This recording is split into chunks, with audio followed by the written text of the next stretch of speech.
Agape എന്ന എപ്പിസോഡിൻ്റെ അനുഗ്രഹീതമായ രണ്ടാം ഭാഗത്തേക്ക് നാം പ്രവേശിക്കുകയാണ്. ദൈവസ്നേഹത്തിൻ്റെ സവിശേഷതകൾ എന്തെല്ലാം? ഒന്ന്, ദൈവത്തിൻ്റെ സ്നേഹം സ്ഥിരമാണ്, മാറ്റമില്ലാത്തതാണ്. യെശയ്യാ 55:3 ഞാൻ നിങ്ങളോട് സ്ഥിരമായ സ്നേഹം കാട്ടും, കർത്താവായ എനിക്ക് മാറ്റമില്ല.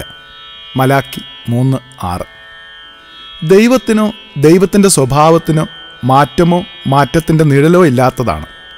കാരണം ഇളക്കമുള്ള ഒന്നിനെ ആർക്കും വിശ്വസിക്കാനാവില്ല. സ്ഥിരത ഉള്ള ഉറപ്പുള്ള ഒന്നിനെയേ നാം വിശ്വസിക്കും.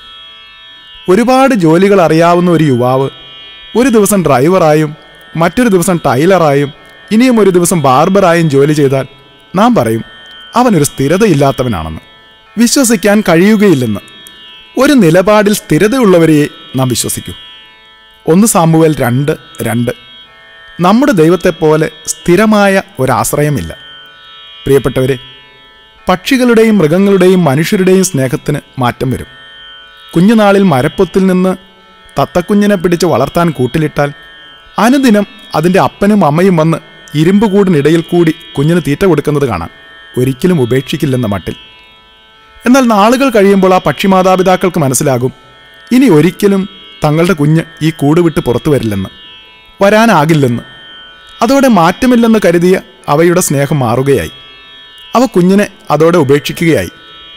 എന്നാൽ വിലാപങ്ങൾ 3:22 കർത്താവിൻ്റെ സ്നേഹം ഒരിക്കലും അസ്തമിക്കുന്നില്ല, കാരുണ്യം അവസാനിക്കുന്നുമില്ല. ഒരിക്കലൊരു എക്സിബിഷനിൽ പങ്കെടുക്കുമ്പോൾ ഒരു അത്ഭുതപ്പെടുത്തുന്ന കാഴ്ച ഞാൻ കാണാനിടയായി. വലിയ ഒരു ഗ്ലാസ് ജാറിനുള്ളിൽ ഒരമ്മക്കുരങ്ങിനെയും അതിൻ്റെ കുഞ്ഞിനെയും ഇട്ടിരിക്കുന്നു. കുറച്ചു നേരം കഴിഞ്ഞപ്പോൾ ഒരാൾ വന്ന് ഗ്ലാസ് ജാറിൻ്റെ മുകളിലായി പിടിപ്പിച്ചിരിക്കുന്ന ടാപ്പ് തുറന്ന് വെള്ളം നിറയാനായി. ജാറിൽ വെള്ളം വീഴാൻ തുടങ്ങിയപ്പോൾ തള്ളക്കുരങ്ങ് ആദ്യം ചെയ്തത് തൻ്റെ കുഞ്ഞ് നനയാതിരിക്കാനായി കുഞ്ഞിനെ എടുത്ത് പൊന്തിച്ചു പിടിച്ചു. എന്നാൽ വീണ്ടും വെള്ളം നിറഞ്ഞപ്പോൾ അമ്മ കൂടുതൽ ഉയരത്തേക്ക് ആ കുഞ്ഞിനെ ഉയർത്തിപ്പിടിച്ചു. ജലം അപ്പോഴും ഉയർന്നു വരികയായിരുന്നു. അപ്പോൾ ആ അമ്മ അതിൻ്റെ 2 കാലിൽ പരമാവധി ഉയർന്നു നിന്ന് കൈകളിലെടുത്ത പൊന്നോമന കുഞ്ഞിനെ എത്രമാത്രം ഉയർത്തി നിർത്താനാകുമോ അത്രയും അത് ഉയർന്നു നിന്ന് കുഞ്ഞിനെ ഉയർത്തിപ്പിടിച്ചു. ഒരു നിമിഷം വെള്ളമുയർന്ന് അമ്മക്കുരങ്ങിൻ്റെ മൂക്ക് മുങ്ങി, ശ്വാസം മുട്ടി. പെട്ടെന്ന് അമ്മയുടെ സ്നേഹത്തിൻ്റെ മട്ടുമാറി. അതുവരെ തൻ്റെ കുഞ്ഞിനെ രക്ഷിക്കാൻ പെടാപ്പാട് പെട്ട ആ അമ്മ തൻ്റെ കുഞ്ഞിനെ വെള്ളത്തിന് അടിയിലേക്ക് വലിച്ച് താഴ്ത്തിയിട്ട് കുഞ്ഞിൻ്റെ മുകളിൽ കയറി നിന്ന് സ്വന്തം ജീവൻ രക്ഷിക്കാൻ ശ്രമിച്ചു.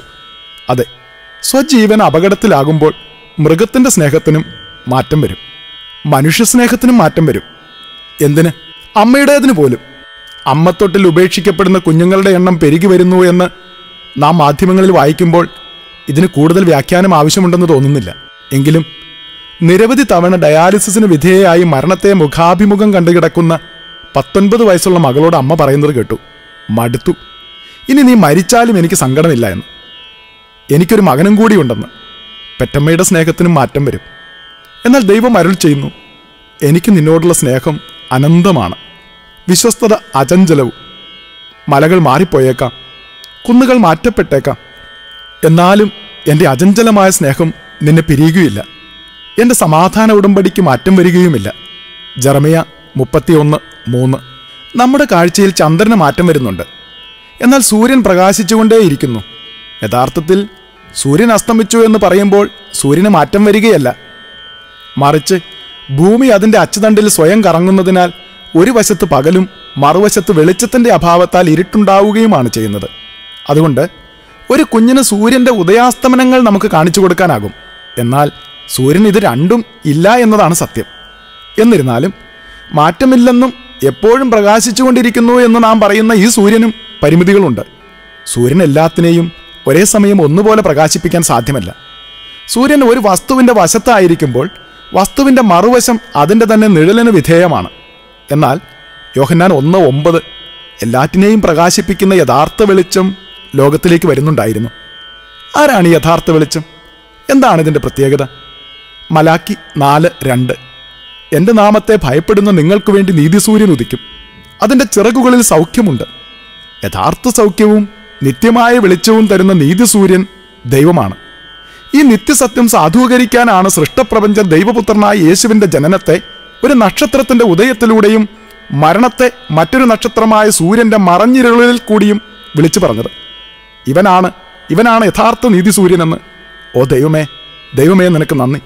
ഇനി എന്താണ് യഥാർത്ഥ വെളിച്ചത്തിൻ്റെ പ്രത്യേകത? അതിന് മാറ്റത്തിൻ്റെ നിഴലോ ഇല്ലാത്തതാണ്. മറ്റൊന്ന്, യഥാർത്ഥ വെളിച്ചം നിഴൽ പുറപ്പെടുവിക്കുന്നില്ല.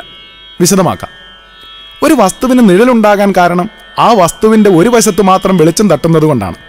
സൂര്യൻ ഒരു സ്ഥലത്ത് ഉറച്ചു നിൽക്കുന്നതിനാൽ അതിന് മാത്രമേ സൂര്യന് കഴിയൂ. എന്നാൽ ഒരു വസ്തുവിൻ്റെ ചുറ്റും ഒരുപോലെ പ്രകാശമാനമായാൽ ആ വസ്തു നിഴലിന് വിധേയമാകില്ല.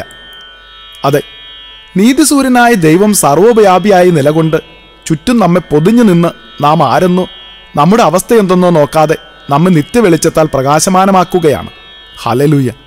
അതെ, ദൈവം സത്യപ്രകാശവും നിത്യവെളിച്ചവുമാണ്. യോഹന്നാൻ 8:12 ഞാൻ ലോകത്തിൻ്റെ പ്രകാശമാകുന്നു എന്ന തിരുവചനം ഇവിടെ നമുക്ക് ചേർത്ത് ധ്യാനിക്കാം. ഇനി സൂര്യൻ പോലും ഒരു വസ്തുവിനെ പ്രകാശമാനമാക്കുന്നത് ആ വസ്തു വന്യമോ നിന്യമോ എന്ന് നോക്കിയല്ല. സൃഷ്ടവസ്തുവായ പകലിൻ്റെ പിതാവായ സൂര്യനിൽ നിന്ന് പോലും എല്ലാറ്റിനെയും ഒന്നുപോലെയാണ് പ്രകാശം പുറപ്പെടുന്നതെങ്കിൽ നീതിസൂര്യനായ ദൈവത്തിന് നമ്മെ വേർതിരിവോടെ എങ്ങനെ കാണാനാകും?